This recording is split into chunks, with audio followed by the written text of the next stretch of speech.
Bien-aimés frères et sœurs, vous connaîtrez la vérité et la vérité vous affranchira. Ça, c'est pas moi qui le dis, c'est la Bible qui le dit. Mais moi, je vous dis mieux. Vous connaîtrez la vérité historique, notamment celle de vos ancêtres kémites, et vous aurez une vision globale de ce que c'est que la vraie souveraineté politique. J'ajoute, vous reviendrez à la spiritualité africaine ancestrale et vous comprendrez les enjeux de l'indépendance économique. Et pour terminer, vous accepterez votre identité culturelle kémite et vous obtiendrez deux choses. La première, c'est la paix. La seconde, c'est le développement, à une condition. L'unité de toute l'Afrique noire, l'unité de tous les Noirs du monde entier. Au Tep à tous, bienvenue sur la chaîne des panafricanistes par essence, par conviction et par excellence. Celle des citoyens kémites par nécessité et obligation de combat. Nous sommes une chaîne qui n'est guidée que par nos ancêtres et rien que par les ancêtres qui appartiennent à l'égrégore du monde noir. Par conséquent, nous ne croyons en aucun Dieu venu de l'étranger.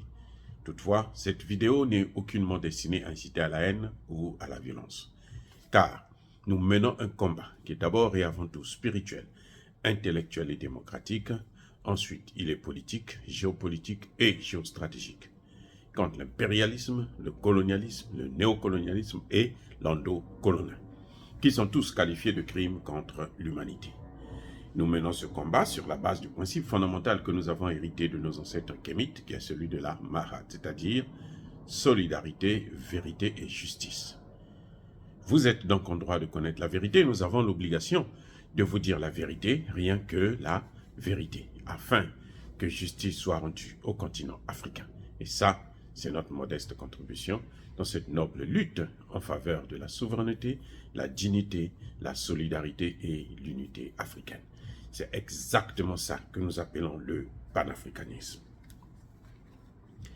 Bien-aimés frères et sœurs, l'immature Emmanuel Macron a fait de la France une serpillière des États-Unis et même de l'Angleterre et de l'Allemagne, y compris d'ailleurs d'Israël. Israël, là où Emmanuel Macron est allé se faire encore humilier une fois de plus. La honte. Emmanuel Macron, il parle pour rien. Sa force, c'est en Afrique. Et même en Afrique, il est fort quand il est face à des présidents incompétents, des présidents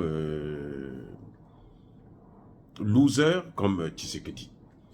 Mais pas face à un homme comme Assimi Goïta. Vous vous souvenez, Emmanuel Macron a voulu rencontrer Assimi Goïta. Assimi Goïta a dit, je ne veux pas te voir. C'est-à-dire que c'est ça un chef d'État.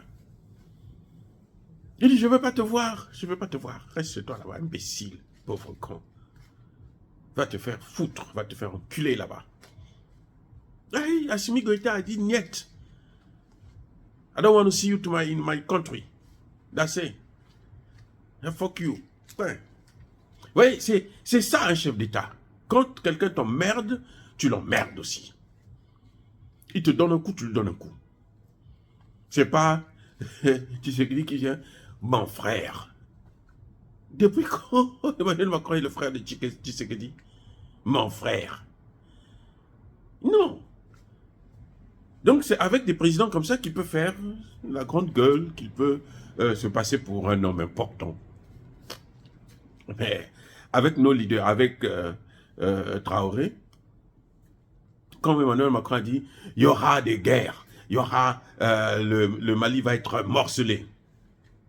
Vous savez la réponse d'Assimi Goïta? Il dit, le destin du Mali là, ne se détermine pas en France. Ça suffisait. C'était ça dit que du tic au tac. Et depuis, Emmanuel Macron ferme maintenant sa gueule quand il s'agit du Mali, du Burkina Faso et même un peu du Niger. Du Niger aussi, ça va devenir. Parce qu'on commence à lui donner des coups. Hein? On répond. Non, on ne va pas le caresser, on ne va pas être timide, on ne va pas être complexé. Non, bon, comme c'est un blanc, il faut le caresser. Tout ce qu'il dit, c'est bon. Non. S'il est bête, il est bête. S'il est emmerdant, il faut l'emmerder, qu'il reparte chez lui. Point. Bref. Je disais que Emmanuel Macron a fait de son pays un paillasson. C'est dommage, mais c'est comme ça. Ça, ce sont... Écoutez, non, écoutez. Ce sont les faits. Vous comprenez? C'est un paillasson. Emmanuel Macron, vous avez entendu Emmanuel Macron dans le conflit israélo-palestinien? Monsieur, il a envoyé un porte-avions. Le second plus grand porte-avions de France. Après le porte-avions de Gaulle, Charles de Gaulle, c'est le porte-avions Tonnerre. C'est Tonnerre qui l'a envoyé là-bas. Il dit qu'il est allé pour soigner les Palestiniens. Tonnerre, c'est un avion qui fait 200 mètres de long et qui pèse 20 000 tonnes de ferraille inutile. Alors, monsieur, il prend son putain de porte-avions, il l'amène au large de Gaza là-bas. Quand il arrive là-bas, vous savez quoi? Il est venu pour soigner les malades, les blessés graves, les blessés de la guerre. Parce que je vous ai déjà dit que Israël a déjà lancé l'équivalent de 25 000 bombes, tonnes de bombes. 25 000. C'est à peu près les effets. C'est à peu près 2 fois la bombe atomique qu'on a envoyée à Hiroshima ou celle qu'on a envoyée à Nagasaki. 2 fois.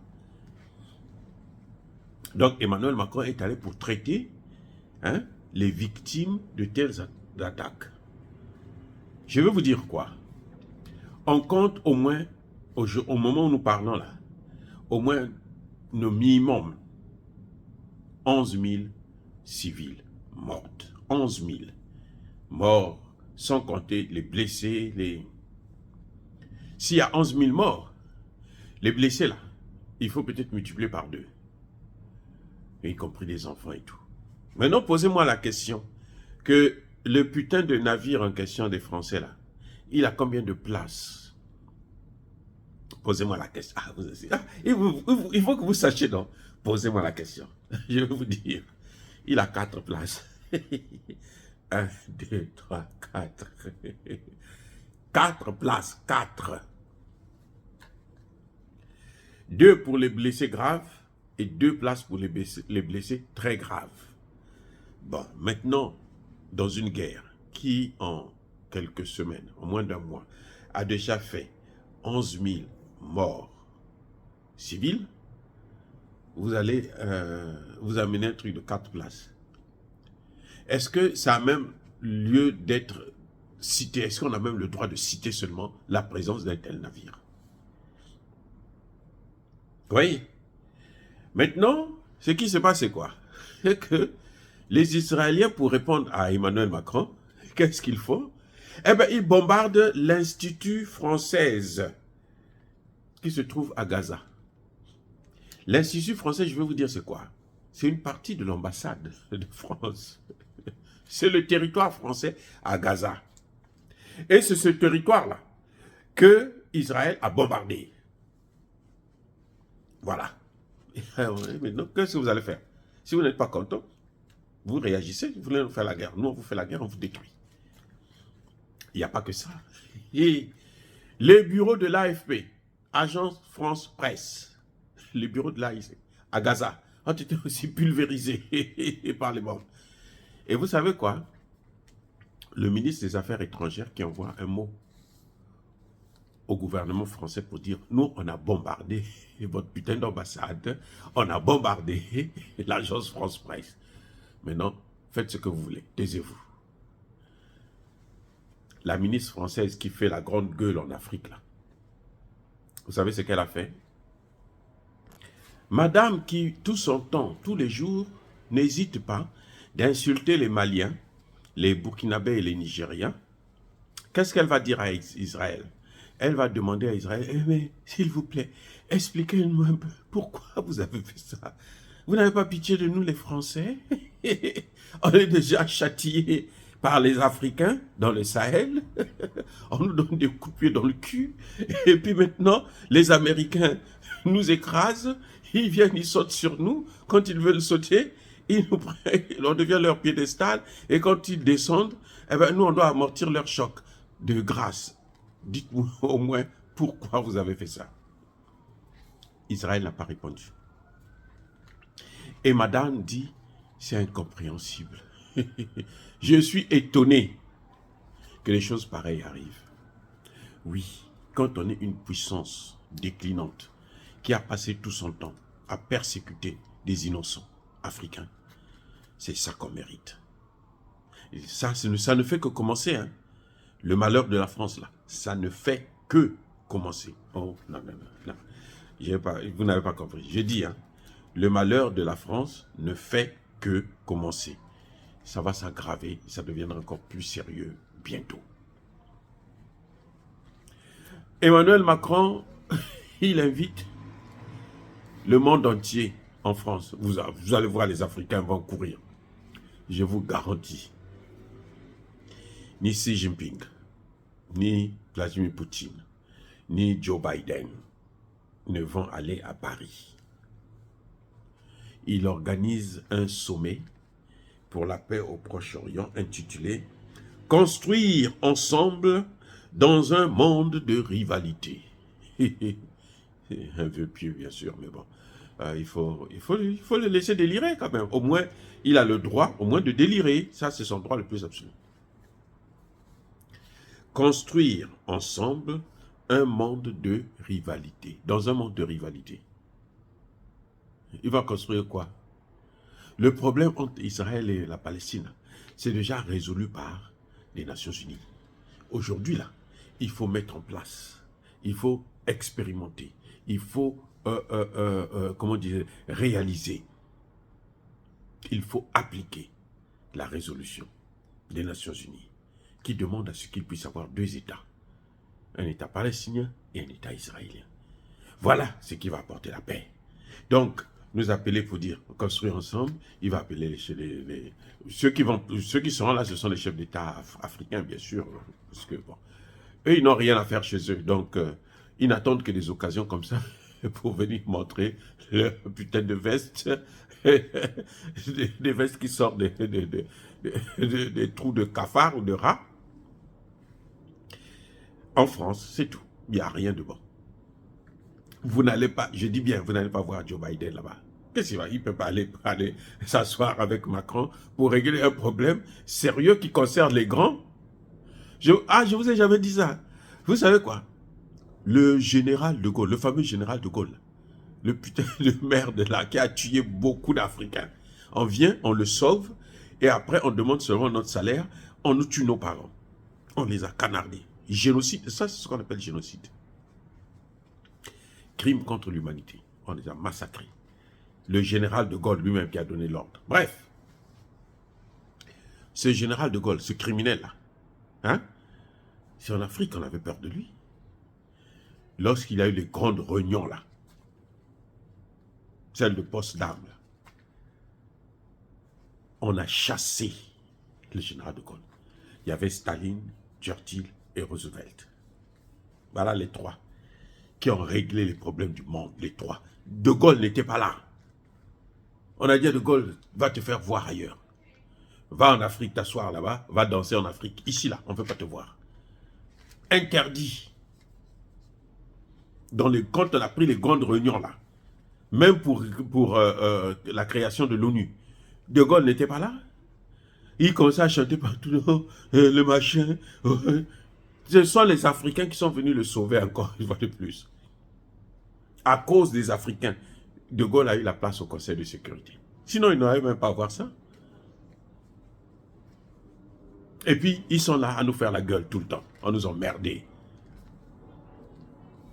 Il faut être les petits présidents là, africains là, pour pouvoir encore donner du crédit à ce que dit Emmanuel Macron. C'est un vaurien, il ne connaît rien. Il ne fait qu'endetter le pays, c'est tout. Et puis bon, ces petites lois sur l'immigration, machin, on s'en fout. Nous, on n'a pas besoin de la France. La France est trop pauvre. Ils ont quoi comme matière première? La Russie a des matières, eux, ils ont quoi comme matière première? Même la Chine a des matières premières, eux, ils ont quoi? Ce qu'ils ont là, c'est ce qu'ils volent chez nous. En dehors de ça, ils n'ont rien. Alors, donc voilà, Emmanuel Macron est devenu plus ridicule que le ridicule. Voilà. Dire cela, c'est inciter à la haine ou à la violence. Non. Il n'y a pas colère vers Emmanuel. Encore une fois de plus, bien-aimés frères et sœurs, vous êtes adorables. Soyez bénis. Je persiste et je signe. Soyez abondamment bénis par le Dieu des Kémites et par nos ancêtres angélisés. Mais que tous ceux qui persécutent le continent africain, tous ceux qui le pillent et le déstabilisent, qu'ils soient noirs, blancs, chinois, arabes, juifs, indiens, qui qu'ils soient punis, maudits, foudroyés, neutralisés, écrasés, effacés par le Dieu des Kémites et par nos ancêtres angélisés. Vive l'Afrique éternelle, j'ai dit et j'assume.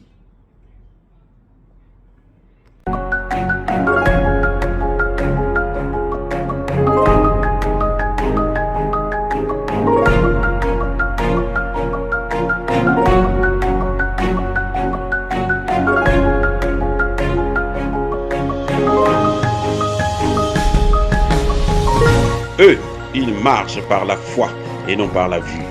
Mais moi, je vous conseille vivement de marcher par la connaissance scientifique et historique, notamment celle de nos ancêtres kémites, par les 5 sens et par l'intelligence. À vous, Apia.